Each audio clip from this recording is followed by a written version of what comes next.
and welcome to Political Progress with TVC 22, where we have the chance to speak to our elected officials.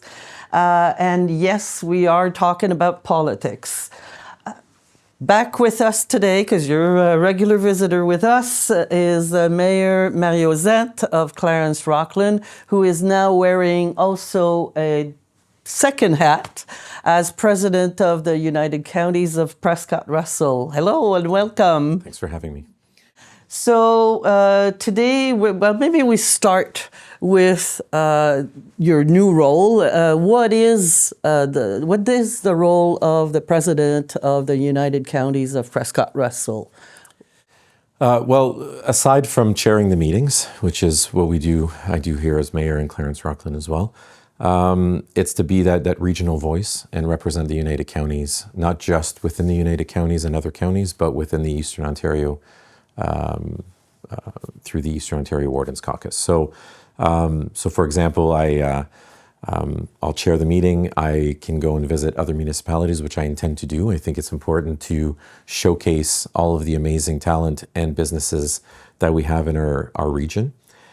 So I'll be doing that throughout the year with the councils of those municipalities, as well as representing all of our interests, including the interest of Eastern Ontario through the Eastern Ontario Wardens Caucus, which is a group of all the wardens in Eastern Ontario.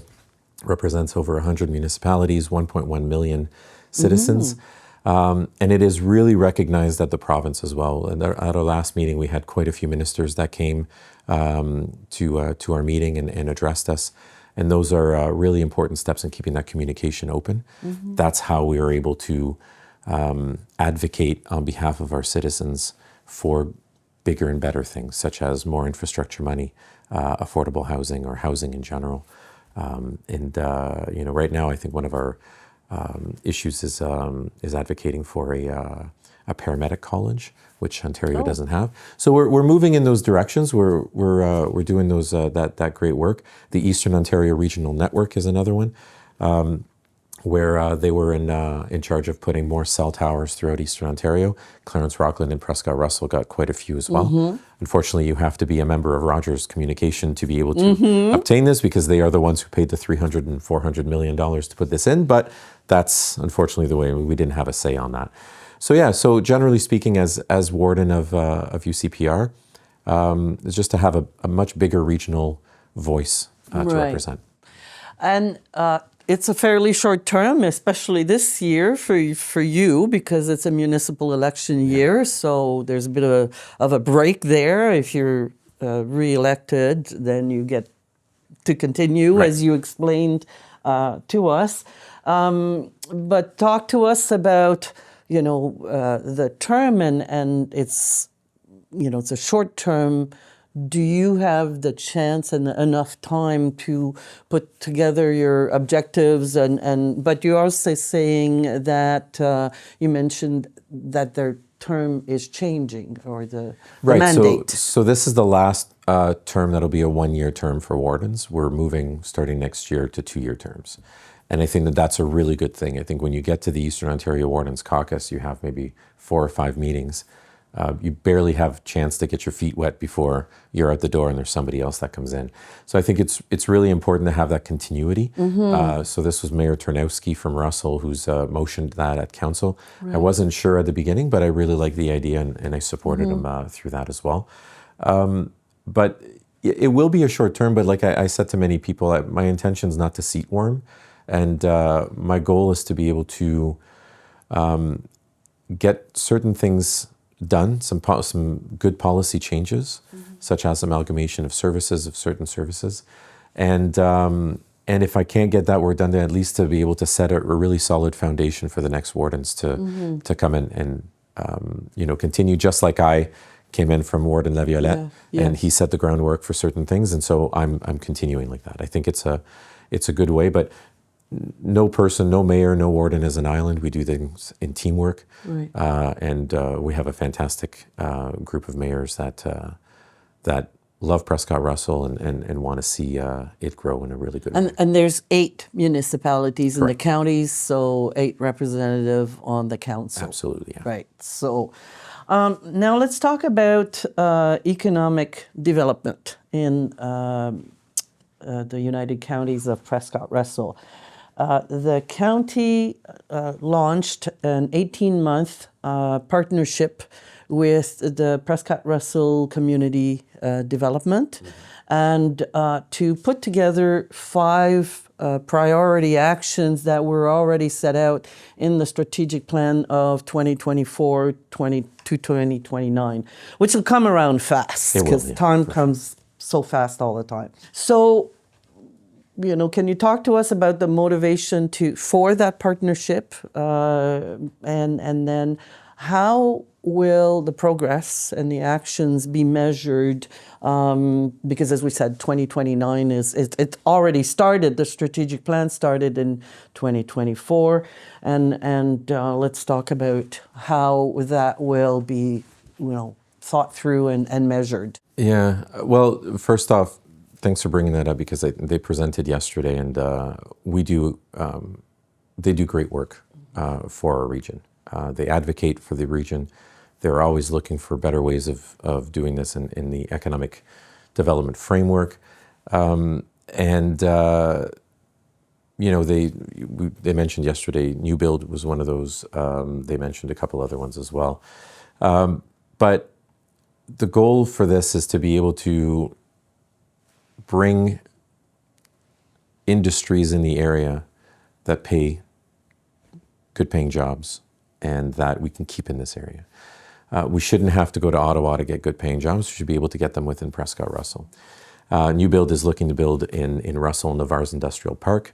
I'll be meeting with them shortly to discuss exactly how we can assist in any way that we can, because that is our goal, is to have industries stay in our area and build up Prescott-Russell.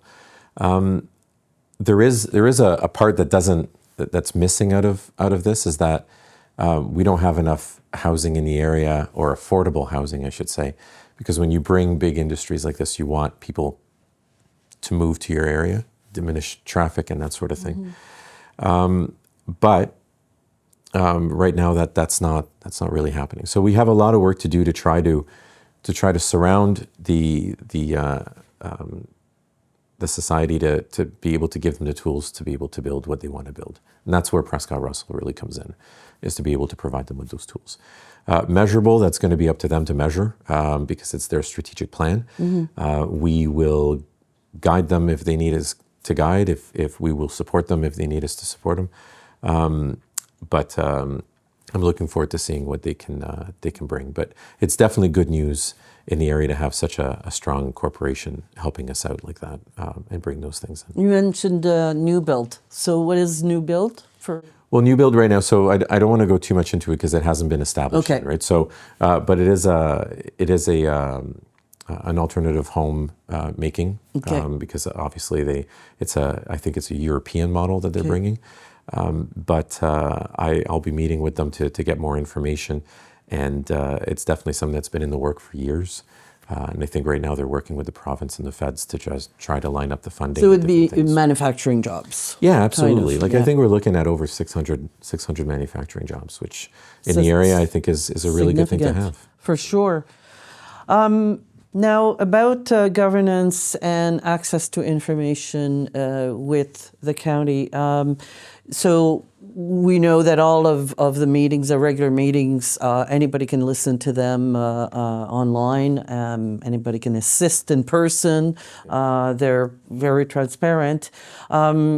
With regards to the Economic Development Committee, there hasn't, and tourism, there hasn't been any committee meetings. The last video that we see online is 2022, where these, obviously it's a big part.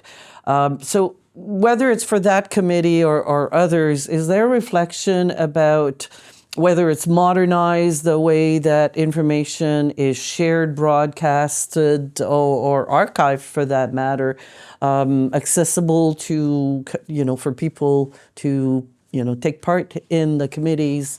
Is there reflection on that? Do you have any thoughts? Well, I know that we had a Department of Economic Development at the county. It no longer exists. I think it was kind of adopted and morphed into something else. But it's, as far as all meetings are open to the public. The only ones that we can't have public in are in-camera sessions for obvious reasons. But if, I'll go back and ask exactly why. Why it wasn't, televised. But they're done on YouTube. But for generally on that committee as well, I know that's probably the reason why. Yeah, probably. But there are other committees that I will inquire to find out exactly why. It'd be interesting because... But they are open to everybody, like all Yes. committees are open. Right. So it'd be interesting to see if they're strictly open in person or if people can actually follow them virtually. And then you're right that it's important to do that, right? Yeah. So we want to be transparent and open and make sure that everybody has the information. I think also for community engagement, to interest people to Participate. to take. Yeah, exactly. Now the residents, the long-term residents of Prescott-Russell has been a mammoth project for the county. It started well before the pandemic. It was affected by the pandemic as most project, if not all, and I'm sure there's going to be lessons to be learned, but it is, the budget, extremely over budget, extremely behind in opening. A lot of it is just the nature of the life changes and system industry changes, that we've all experienced. But can you tell us can you give us any information about what the status is right now on this? Because it was supposed to open last year and we're not there. So there are some, some anomalies that we're looking into. Some, I guess we can say, some issues that arose, which I can't really get into just because it's in the hands of someone else right now. And so, but you're right in the sense that it started before the pandemic. Pandemic kind of ruined a lot of things. The costs throughout the pandemic rose sharply, depending on the material used. And so we don't have a choice to adapt. If we would have had a crystal ball, we would have been able to see what was going on. Obviously, every time we budget, we always budget a buffer in there, but obviously the buffer wasn't enough. We're also mandated by the province to have a long-term care. We don't have a choice to have one, right? So the other one was very old and we needed to upgrade it. And so we decided to build this one, which is a must. We've increased our beds capacity. And so, but right now, I can't tell you, I know it'll open in 2026. I just can't tell you when. I'm really looking forward to it opening because I think we need to get our residents moved into a better facility. Unfortunately, I can't get into details of the specifics at this time, but I think when all of this is said and done, there will definitely be some lessons learned that we're going to be able to look at. After all, it is the taxpayers' money, so we have to go through. Will this there be a process. full review of those costs overrun and time overrun? That'll be a discussion at council. Yeah. I think I don't have that power to do that, but I think council wants a complete look at what happened and where things went wrong. But I think we need to also focus on where things went right. And absolutely. We did. This is not an easy project to do. You're building a residence that has very specific things that need to be in there, right? Very much. And you want the safety and security of those that are going to be living. Sure. But I think there's going to be some lessons learned, like it's in any project that we always do. Right. I'm looking forward to having that conversation with council. And how many beds do you know the numbers? I can't think it off the top of my head. I didn't know the question was going to be Putting asked. you on the spot. But you know what though? No, but I can get back to you. Next time that we talk, I can get back to you. But I think it's I think it's over 200 for sure. Yeah, it's I've seen the drawings and it is a beautiful facility. It will be a beautiful facility when we can get in there. Yeah, absolutely. Now, budgets, master plans, financial, public pressures, like the budgets every year get done at the end of the year, they get voted on, and now it's time to implement them. So at every municipal level and, of course, at the United Counties. So can you talk to us about what we're going to face, in terms of budgets as taxpayers, and maybe also break down, how much of the money goes from the municipalities, from the taxes to the United Counties? So at the United Counties, so speaking of their budget, so we tabled it at 5%, and that included, I forgot to mention this in the previous interview, but it also included some money for Roger Séguin, because we want to make sure that once they do build a new long-term care facility, that the counties are there to support them. Right. And so we negotiated a floor of $250,000 a year and a maximum of $700,000 a year. So there is that also gets tied into the budget. Right. But the budget, it's important to understand what the counties do, right? They're responsible for 600 kilometers of roads throughout the county. They are responsible for paramedics. They are responsible for social services. This year we were able to buy, for the first time since amalgamation in Clarence-Rockland, we were able to add 13 units of affordable housing, which had never been done prior to this point, right? And that came from social services, but essentially from taxpayers, right? So it's I can say that 100% of the money that's invested there goes into the services that the citizens require. But there are different stages of services. We don't handle paramedics, we don't handle certain things at the city, so they handle one, we handle the other. But generally speaking, all of the municipalities fall right around the same ballpark in taxation. There's not one that's like 0% and one that's 10. Right. We're all around between 4 and 6. Right. And it seems to be that continuous way, right? So when you talk about pressures on affordability for a citizen, mainly hits groceries and gas. As a municipality, it hits groceries and gas because groceries are for the daycares, gas for all of our vehicles. Now the price of asphalt has risen 35% over the last 4 years. Right. So every time somebody says, I want a new road built or fixed, there's a 30% increase on that, or 35. So we're always looking at reducing costs because we understand that we don't want to burden the citizen with a tax increase. But at the end of the day, 100% of the money we take goes into the services required by citizens. We're building a new dome. We're building new baseball fields. We're redeveloping the riverfront. We're redeveloping Prescott-Russell. We're doing a lot of big, bold projects that will cost some money, but citizens requested that during the official plan consultations. Right? We went to the population. We said, what would you like? And these are the things they said they wanted. And so we built our plan around that, and we're executing that plan. I will add on this note, though, we're very good in sports. We need to do more for arts. There are more citizens who are not sportive citizens than are, and we're very good at sports. But sports brings in revenue, right? It brings in, if you have a tournament here, that fills up the restaurants and the hotels and that sort of thing. But we do need to focus more on arts and theater, and we're going to be building a permanent stage in Prescott-Russell. That's part of the plan. Hopefully there'll be kids that'll just set up their bands there and play in the day that we can just pop by. So we gotta move in that different direction. Moving, paying more attention to culture, basically. Arts and culture. Yeah, absolutely. Right. Absolutely. So you mentioned public consultation for, your municipality, which is Clarence-Rockland, and I had the pleasure to join on those. What about at the county level? Public consultations. Do you feel that there's enough engagements with citizens at the county level? There will be soon. It's just the county doesn't do very big projects. They do mostly public works projects. Like I said, there's no public consultation needed for paramedics or social services or different things like that they handle. But if we're going to be starting to talk about amalgamation of services like the fire service, the OPP, planning. Because that's a discussion, integrating some of these services. Then at that point, I can see probably council requesting public consultations on that. But there hasn't been a history of needing public consultations for different things. It's more at the municipal levels.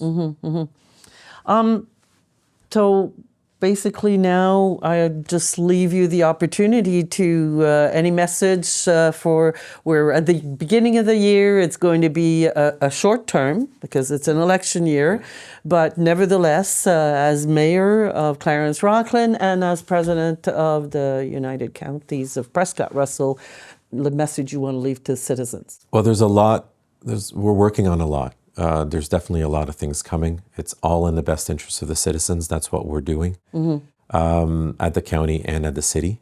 I will say that there's been a lot of misinformation lately on social media. So if anyone wants to really know the answer, they know where to reach us. We'll give them the answer. They can request meetings with directors, the CAO. We're all available because we all work for the population. And so don't be afraid. Give us a call, send us an email. If you want to meet in person, let's do it. I would rather give somebody the facts than to have somebody invent them. So I think that's really important. Well, thanks for your commitment and for coming to see us today. And thank you everybody for watching. If you want to follow us, we're at tvc22.ca. You can see us on social media. You can also see us on YouTube and join us for more. Thank you.